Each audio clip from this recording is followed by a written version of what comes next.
Percy Jackson and the Olympians, the Sea of Monsters. This is chapter 17. It's called We Get a Surprise on Miami Beach. Percy, wake up. Salt water splashed my face. Annabeth was shaking my shoulder. In the distance, the sun was setting behind a city skyline. I could see a beachside highway lined with palm trees, storefronts glowing with red and blue neon, a harbor filled with sailboats and cruise ships. Miami, I think, Annabeth said, but the hippocampi are acting funny. Sure enough, our fishy friends had slowed down and were whinnying and swimming in circles, sniffing the water. They didn't look happy. One of them sneezed. I could tell what they were thinking. This is as far as it'll take us, I said. Too many humans, too much pollution. We have to swim to shore on our own. None of us were very psyched about that, but we thanked Rainbow and his friends for the ride. Tyson cried a little. He unfastened the makeshift saddle pack he had made and which contained his toolkit and a couple other things he salvaged from the Birmingham wreck. He hugged Rainbow around the neck, gave him a soggy mango and he'd picked up on the island, and said goodbye. Once the hippocampus' white manes disappeared into the sea, we swam for shore. The waves pushed us forward, and in no time, we were back in the mortal world. We wandered along the cruise line docks, pushing through crowds of people arriving for vacations. Porters bustled with their carts of luggage. Taxi drivers yelled at each other in Spanish and tried to cut in line for customers. If anybody noticed us, 5 kids dripping wet, they're looking like they just had a fight with a monster, they didn't let on. Now that we were back among mortals, Tyson's single eye had blurred from the mist. Grover had put on his cap and sneakers. Even the fleece had transformed from a sheepskin to a red and gold high school letter jacket with large glittery Omega on the pocket. Annabeth ran to the nearest newspaper box and checked the date on the Miami Herald. She cursed. June 18th. We've been away from camp 10 days. That's impossible, Clarice said, but I knew it wasn't. Time traveled differently in monstrous places. Dahlia's tree must be almost dead, Grover wailed. We have to get the fleece back tonight. Clarice just slumped on the pavement. How are we supposed to do that? Her voice trembled. We're hundreds of miles away. No money, no ride. This is just like the Oracle said. It's your fault, Jackson. If you hadn't interfered, Percy's fault, Annabeth exploded. Clarice, how can you say that? You're the biggest. Stop it, I said. Clarice put her head in her hands. Annabeth stomped her foot in frustration. The thing was, I'd almost forgotten this quest was supposed to be Clarice's. For a scary moment, I saw things from her point of view. How would I feel if a bunch of other heroes had butted in and made me look bad? I thought about what I'd overheard in the boiler room of the CSS Birmingham. Ares yelling at Clarice, warning her that she had better not fail.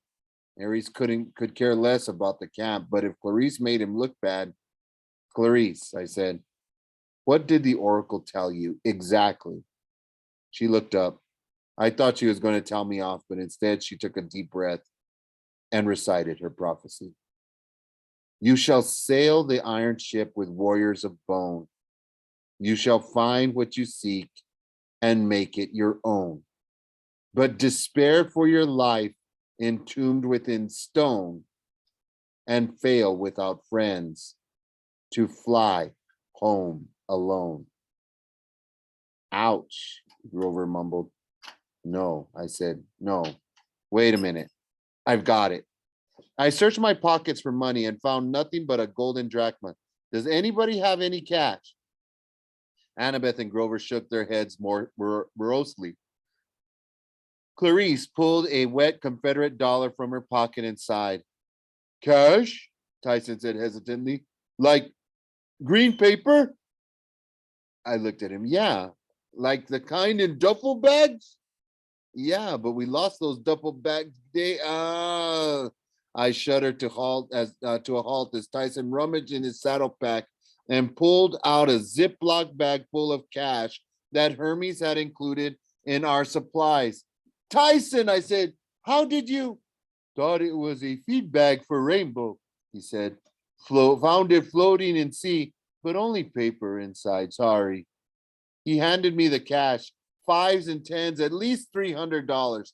I ran to the curb and grabbed a taxi that was just letting out a family of cruise passengers. Clarice, I yelled, come on, you're going to the airport. Annabeth, give her the fleece. I'm not sure which of them looked more stunned as I took the fleece leather jacket from Annabeth, tucked the cash into its pocket, and put it in Clarice's arms. Clarice said, you'd let me? It's your quest, I said. We only have enough money for one flight. Besides, I can't travel by air. Zeus would blast me into a million pieces. That's what the prophecy meant. You'd fail without friends, meaning you'd need our help, but you'd have to fly home alone. You have to get the fleece back safely. I could see her mind working, suspicious at first, wondering what trick I was playing, then finally deciding I meant what I said. She jumped in the cab. You can count on me. I won't fail. Not failing would be good. The cab peeled out in a cloud of exhaust. The fleece was on its way. Percy, Annabeth said. So that was so generous, Grover offered. Insane, Annabeth corrected. You're betting our lives you're the lives of everybody at camp that Clarice will get the fleece safely back by tonight. It's her quest, I said. She deserves a chance. Percy is nice, Tyson said. Percy is too nice, Annabeth grumbled, but I couldn't help thinking that maybe, just maybe, she was a little impressed.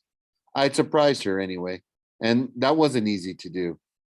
Come on, I told my friends. Let's find another way home. That's when I turned and found a sword pointed at my throat. Hey, cuz, said Luke. Welcome back to the States.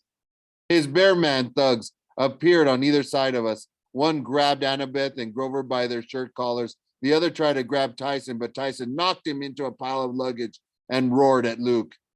Percy, Luke said calmly, tell your giant to back down, or I'll have Aureus bash your friends' heads together. Aureus grinned and raised Annabeth and Grover off the ground, kicking and screaming. What do you want, Luke? I growled. He smiled, the scar rippling on the side of his face. He gestured toward the end of the dock, and I noticed what should have been obvious.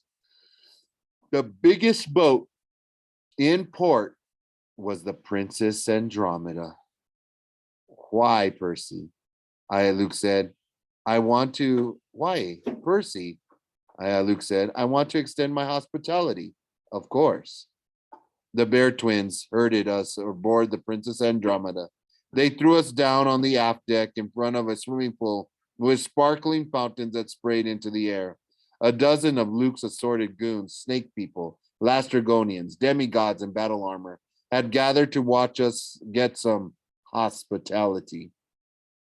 And so the fleece, Luke mused. Where is it? He looked us over, prodding my shirt with the tip of his sword, poking Grover's jeans. Hey, Grover yelled, that's real goat fur under there. Sorry, old friend, Luke smiled. Just give me the fleece and I'll leave you to return to your little nature quest. Blah, Grover protested. Some old friend. Maybe you didn't hear me. Luke's voice was dangerously calm. Where is the fleece? Not here, I said. I probably shouldn't have told him anything, but it felt good to throw the truth in his face. We sent it on ahead of us. You messed up. Luke's eyes narrowed. You're lying. You couldn't have.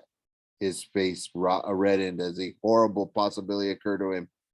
Clarice? I nodded. You gave. Yeah.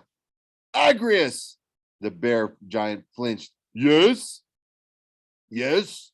Uh, get below and prepare my steed. Bring it to the deck. I'll need to fly to the Miami airport fast. But, boss, do it, Luke screamed, or I'll feed you to the Draken.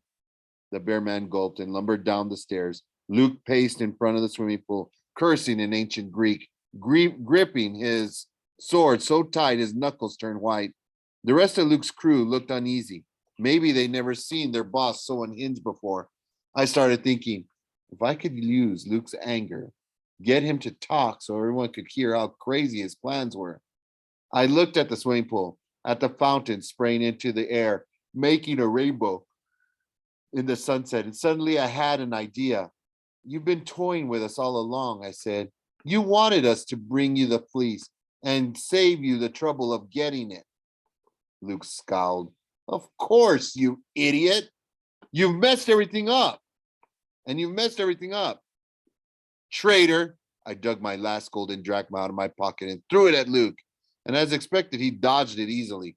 The coin sailed into the spray of rainbow-colored water. I hoped my prayer would be accepted in silence. I thought with all my heart, oh goddess, accept my offering.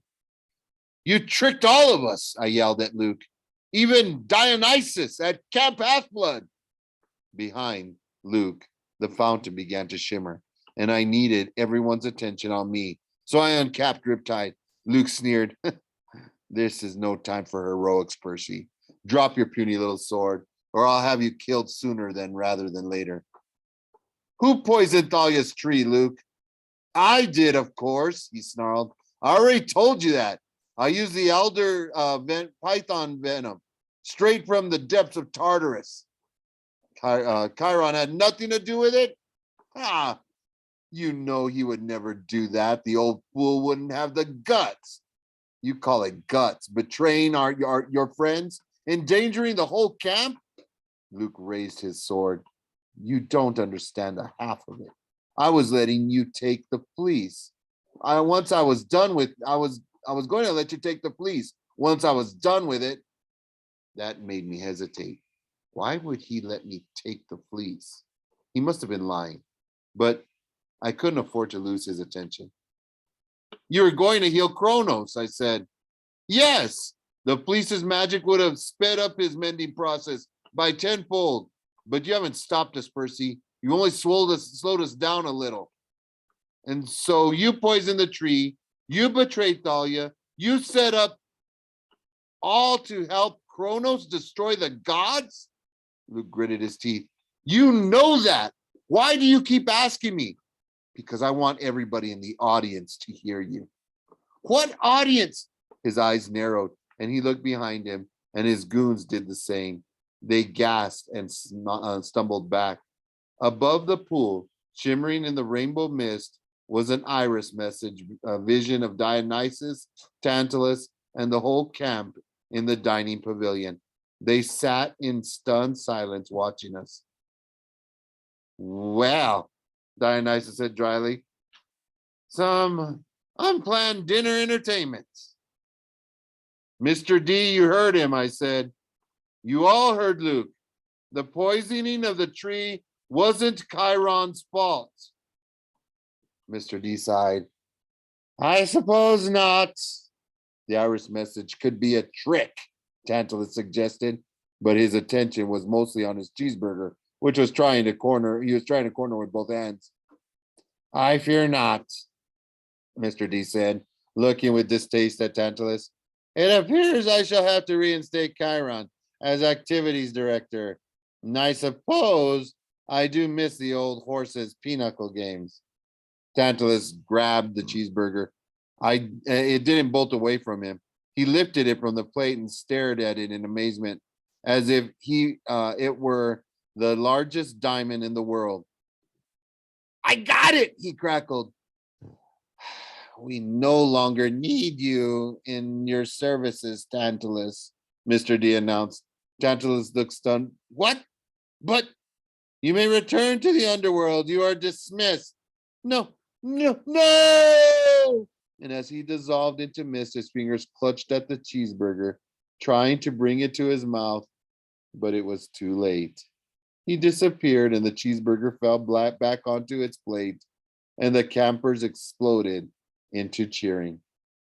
Luke bellowed with rage. He slashed his sword through the fountain, and the Irish message dissolved, but the deed was done.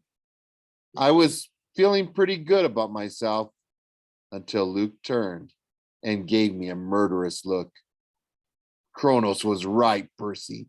You're an unreliable weapon. You need to be replaced. I wasn't sure what he meant, but I didn't have time to think about it. One of his men blew a brass whistle, and the deck doors flew open. A dozen more warriors poured out, making a circle around us, the brass tips of their spears bristling. Luke smiled at me. You'll never leave this boat alive.